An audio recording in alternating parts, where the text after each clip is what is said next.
All right. Good morning still. So update injury-wise, and I think you guys may have heard this. So Dawson Knox and most everyone will practice in some capacity. Dawson, we'll see how he does today. He's had a good week, I could tell you. So if he continues to progress, there's a good chance he'll play. Kyer Elam most likely will not be activated. And then Vaughn, I'm sure you guys, Vaughn is looking like he's ready to go from a football standpoint, and that's where we're at. Is there anything we need to see from Dawson specifically today? Is it like catching? Yeah, no, I think I feel like he's answered a lot of that, like with pads on yesterday and with no pads with the catching on Wednesday. I think he's answered a lot of that. It's just more, let's just continue to take it one step at a time and see how he handles today and how he feels afterwards too. That feedback's important. Yeah, Joe, I mean, it's, we were just obviously on the radio there talking about the blend really of Dalton and Dawson. And Dalton has certainly shown us what he's capable of and taking advantage of the opportunity that he's gotten. And so blending the two together, both are good football players, both a little bit different, one from the other. And I think that blend is important.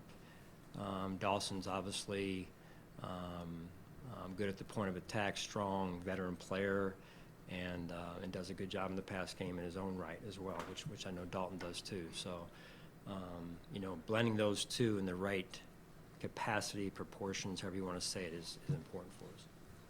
Has he been gone long enough, Dawson, that bringing him back and Dalton in his evolution and what we've seen, when you say blending, Yeah. are you blending almost like two different players than when we saw them last together on the field? Yeah, Tim, I think it's, we knew some about Dalton then, and now we know more about Dalton, and that's kind of just the evolution of a rookie, the journey of a rookie season, and so now it's how do you coexist in the right proportions to make sure we're as productive as we can be, and maybe beyond what we've been over the last 2 weeks, and so that's a balance, and I'm not going to sit here and say that that's easy, right?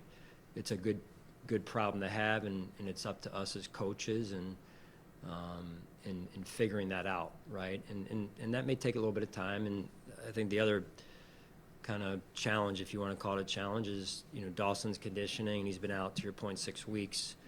So anytime you're back for your first game, it's how can you make the game slow down, and how can you allow the game to come to you a little bit?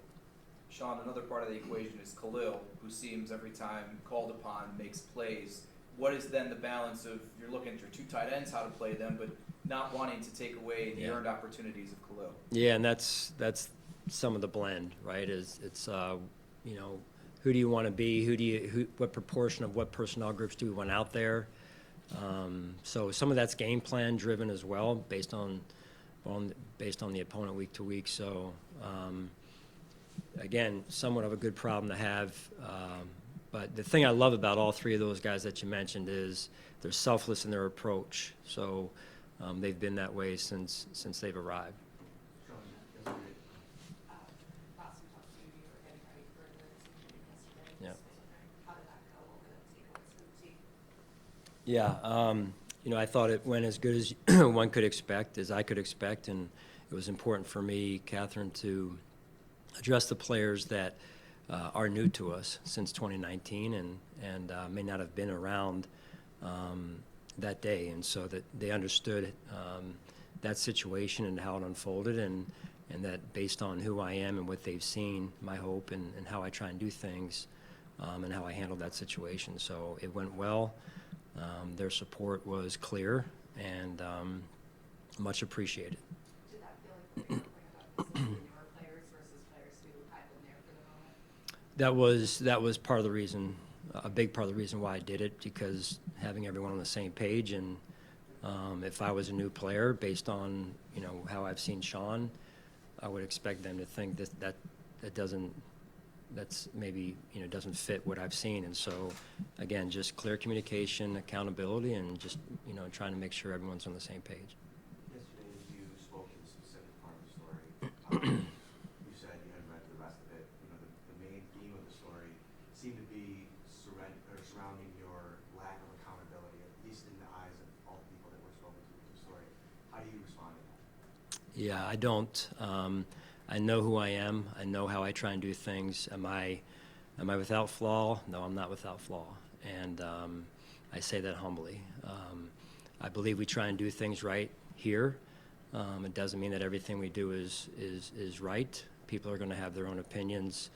I believe we've won a lot of games here since we've arrived, and I'm confident in that. I'm confident in this football team, and people are going to have their opinions.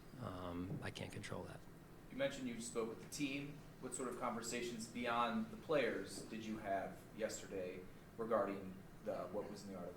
Yeah, I mean, just more follow-up really from them to me in terms of support, in terms of text messages, guys seeking me out to say, Coach, I mean, even players that are no longer here that have mentioned, other people, even staff, some in this room, some not in this room, that know who I am, know how I try and do things. It was clearly an attack on my character, and that's important to me, very important. As much, if not more, very clearly more than wins and losses. Wins and losses are important. But what's more important to me from day one is how you handle yourself. And again, doesn't mean that I've been perfect. No one's perfect. Doesn't mean that I haven't been without flaw. But to me, it's most important that for myself and my family, my kids, that I handle this job the right way.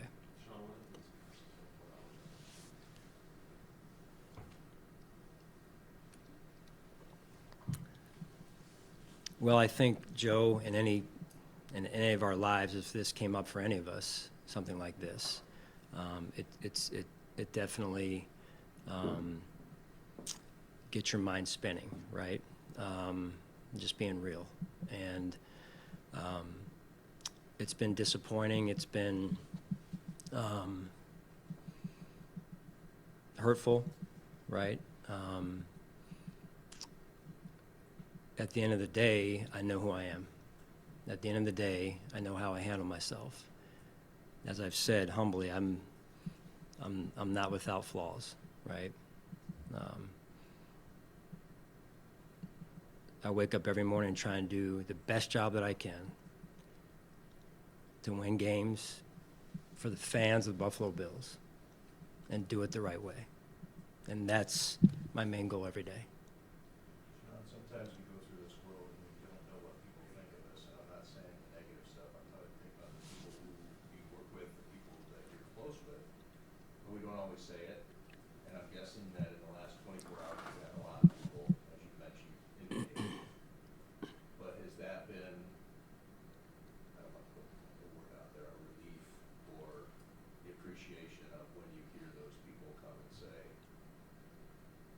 we're with you? Yeah, I mean, absolutely, Tim. We all go through adversity, right? There's lessons in this. For me, there's lessons in this for my children, my older two in particular, who can understand a little bit more. When you get text messages, when you get people going out of their way personally to come and see you, and when you get notes on your desk in the morning, messages from players who are no longer here that play currently with other teams, I'm not tampering. It's support and it's love, and it's affirming, right? That you are, because that's important, right? To feel like you're trying to do things a certain way, and you want that to be viewed that way on the other end, right? Saying, hey, this is a guy that, I think he's a good coach, and beyond that, he tries to do things the right way. I think that's just very important to me. It's important to how I was raised, and the focus right now is about needs to be about moving forward and getting myself focused on this game and the challenge of the Kansas City Chiefs. And I owe that to the team, and I'm super proud of them in terms of how they've handled really the last 2 weeks or week when some of this things have come up, right? So they are steadfast in their approach, in particular this week, and the way that they've practiced. How hard is that to have to compartmentalize and like put this to the side and with a game on Sunday and kind of with something like this that can take up a lot of space in your mind? Yeah. How do you, maybe that's not, there's not an easy answer. Yeah, no, it's not. I mean, this is what I get paid to do. In terms of it's what I get paid to do, and it's what I owe to the team. It's what I owe to the fans of the Buffalo Bills. And as I've alluded before and earlier here, I don't take that responsibility lightly. You mentioned lots of cycles over the 24 hours. What are some of your takeaways so far in this experience? Yeah, I mean, we could probably take an hour to talk about them, Catherine. I mean, just starting with, you know, you make every day count. You know, you take the joy that you have when you get the job, and it can ebb and flow through experiences, through trials and tribulations, and you don't want to lose that, right? You don't want to lose it, but it gets tested. As a person of faith, I think that's important. I'm going to say it, is that I know who I walk with, or I try and walk with daily. Again, not that I'm without flaws. So. Talked a lot about character this week, earlier in the week with Bond. There's a lot of fans that are uncomfortable with what happened last week and then potentially seeing him playing on Sunday. I know you addressed it, Brandon addressed it, but do you feel comfortable at this point playing him, knowing everything? Yeah, and Matt, I 100% understand. I get it. I understand. This is not an easy situation. And you know, it's the hardest part for us is I'm a football coach. I'm not an investigator, and we only have so much information at this point. So we're doing the best job we can with what we have or don't have, mostly in this case. I can promise those out there that we have looked into every last thing. We jumped on a call Sunday night again, and I said, let's everyone get together and say, what do we know? What do we know? What do we know? And there were multiple people on that call that represent different parts of our organization who have expertise in these areas. And this is where we're at. I wish I had a better answer for those people. I can promise you we're always going to try and do the best thing, number one, for doing what's right beyond the football field. In this case, this is where we're at. And I think for me and for them, it's we have to continue to take it one day at a time and see what more comes forward, if you will. Is this something that we say to you one day time that there's constant conversation about? Like, if something new comes in, is it like, Yeah. okay, is this changing? Like, how's that working going forward from here? Yeah, it hasn't been. You know, initially, obviously, there was information, but there was a lot of things. I don't know, you know, just things out there. I don't know if I can call that information, because is it fact, is it not? I don't know, right? So there was a lot of things coming out, I guess I should say, early. Recently, it's been rather quiet in terms of information from the sources we need the information from, and that's really what we're at this point waiting on, so we know more going forward. Sean, last one here. Sean, given the last 24 hours and the ongoing situation with Vaughn, after you had the players meeting with the team yesterday, did you feel, going into that, did you have any concerns about this team's buy-in still and recognition of the culture you've established? And after that, did you feel reaffirmed that everybody was still on the same page and things were going in the direction, culture-wise, that you have envisioned so far? Yes, I do. You know, I do. I feel strongly that the looks in their eyes yesterday, the looks in their eyes when they came back here, you know, they were back Monday. We didn't have a team meeting. They conditioned Monday, but we didn't have a team meeting until Wednesday. Excuse me. They seem like they are strong and focused on the Kansas City Chiefs and the leadership of our team, led by guys like Micah Hyde, were very evident this week and much appreciated. I know, Scott, you had one. Hey, the Chiefs, production of those guys have been probably dipped down a little bit, this year. At least, so you're not just preparing for Tyreek back in the day or Kelsey, where they just kind of now they spread the ball around a little bit. Yeah. Production seems to be lower. Does that make it easier to go against them, or is that? And how tough is it playing now? Yeah, I mean, Arrowhead, I'll start there. I would equate it similar to our stadium and our fans. They're passionate. It's a tough environment, just like people probably, I know I view our situation here with our fans and our stadium. That's one, and then two is, yeah, they're a different team, right? We're a different team year to year as well. That's naturally the situation. Patrick Mahomes, Andy Reid, I think you start there, and really that's all you need to say. I think Andy is so creative in how he spreads the ball around, to your point. He gets Kelsey involved.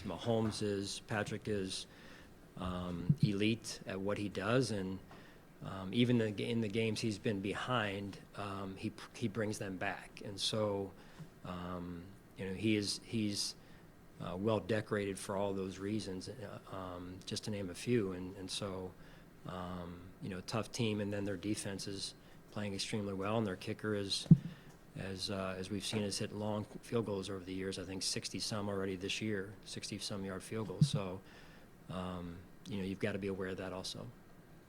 All right, thank you, guys.